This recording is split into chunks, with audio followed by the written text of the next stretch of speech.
Bienvenue la famille madridista, on se retrouve pour une nouvelle vidéo sur l'actualité Real Madrid. Ancelotti protège Rudiger et Vinicius en pensant à Gérone. Le Real Madrid pourrait payer 170 millions à Mbappé pour arriver, gratuitement. Rejoins la chaîne, en vous abonnant pour rater aucune de nos nouvelles vidéos. Je vous partage tous les infos du Real Madrid chaque semaine.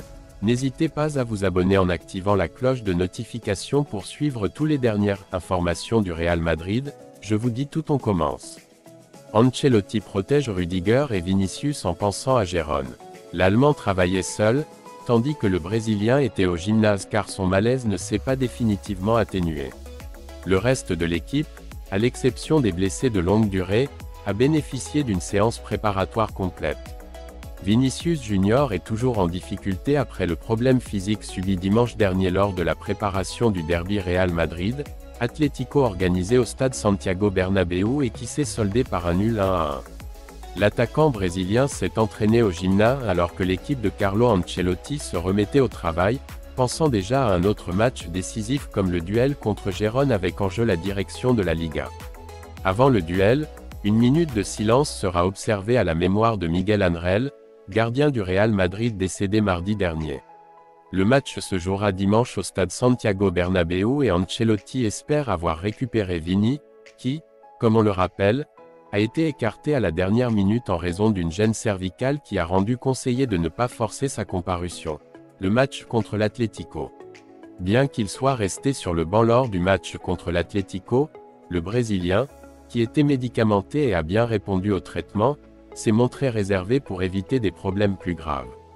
De plus, alors que l'équipe de Cholo Simeone égalisait dans le temps additionnel, Vinicius n'avait pas le temps de jouer le rôle de catalyseur. Ce mercredi, Vinicius s'est entraîné dans les installations de la cité sportive de Valdebebas avec Nacho, tandis qu'un autre des footballeurs concernés, Rudiger, a effectué un travail individuel mais sur le gazon du terrain d'entraînement.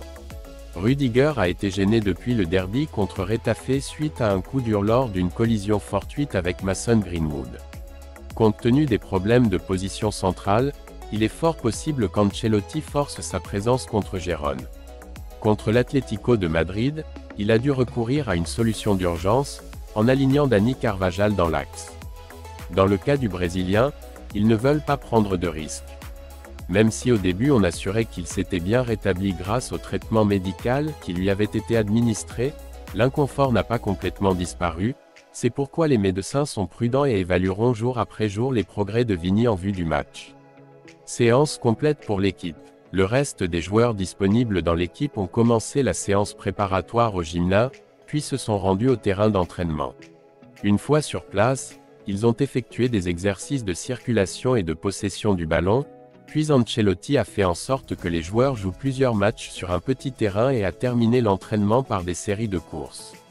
Les trois blessés de longue durée Courtois, Militao et Alaba ont poursuivi leur processus de récupération respectif.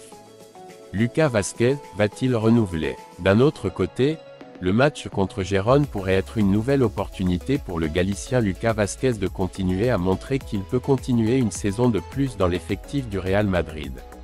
Le désormais latéral mérite de prolonger son contrat jusqu'en juin 2025, il se termine le 30 juin, et s'il continue dans cette voie, l'entité madrilène lui offrirait une nouvelle année. La politique du Real Madrid est d'offrir une campagne de plus aux joueurs de plus de 30 ans et performants. Lucas Vázquez est allé de moins en plus cette saison. Il a débuté comme remplaçant régulier mais, depuis décembre, il s'est fait une place dans l'équipe de départ. En fait, lors des 7 derniers matchs qu'il a disputés, il l'a fait sur 6 en commençant par le 11 de départ. Et il s'est montré décisif lors du match Alaves Real Madrid, lors de la 18e journée, en inscrivant le but vainqueur de son équipe, 0-1, dans le temps additionnel, 90+2. Le Real Madrid pourrait payer 170 millions à Mbappé pour arriver, gratuitement. Son contrat avec le PSG se termine en juin et il est agent libre depuis janvier. Il aurait demandé à Florentino Pérez une prime à la signature de 120 millions.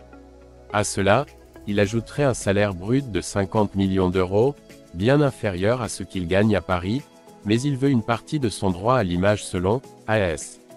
Toutes les indications sur l'avenir de Kylian Mbappé laissent penser qu'il signera au Real Madrid. Après 7 ans à le poursuivre, Florentino Pérez commence à être plus « calme » qu'il ne l'a été pendant tout ce temps.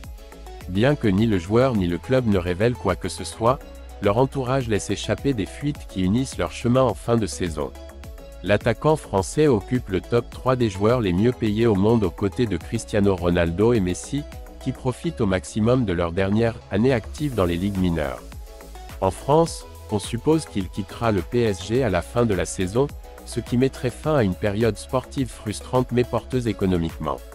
Son idée est de modifier la donne en jouant pour les Blancs, en s'assurant du succès sportif en échange de l'abandon d'une partie de son cachet. Le mieux payé du personnel. Il sait que le Real Madrid l'attend, et aussi qu'il ne va pas se rapprocher de ce qu'il gagne au club parisien. Il sait qu'il devra baisser ses exigences financières, tout comme Florentino Pérez devra ouvrir la boîte et faire un effort au-dessus de la normale pour le voir habillé en blanc. Les deux parties doivent céder s'ils veulent unir leur destin.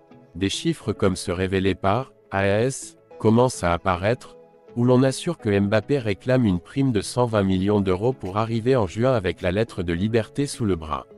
Si Madrid accepte, le joueur obtiendra un avantage de 30 millions par rapport aux 90 que le PSG devrait lui verser pour la clause de fidélité qu'il a signée, mais qu'il ne recevra pas s'il renonce à l'année optionnelle de son contrat. Droit à l'image. Cet argent compenserait le salaire qu'il gagnera, qui ira des 72 millions bruts que lui verse le club français aux 50 millions qu'il recevrait au Real Madrid. Au total, le club présidé par Florentino Pérez devra verser 170 millions d'euros aux Français pour être arrivé, gratuitement, lors de sa première saison dans l'équipe. Une économie par rapport à 2022, où il avait proposé 200 millions au PSG pour son transfert, et il lui faudrait ensuite clôturer $1 million de salaire. Si Mbappé finit au Real Madrid, il brisera la grille salariale que le club suit avec son équipe première, mais pas de manière traumatisante pour ceux qui pourraient être ses nouveaux coéquipiers, même si cela multiplierait par 2 le mieux payé, Kroos, qui gagne près de 25 millions d'euros bruts. De plus, le Français souhaite une part importante de son droit à l'image. C'est peut-être la négociation la plus délicate, car le Real Madrid exige toujours de conserver un pourcentage important de chaque joueur pour amortir l'investissement salarial de chacun d'eux.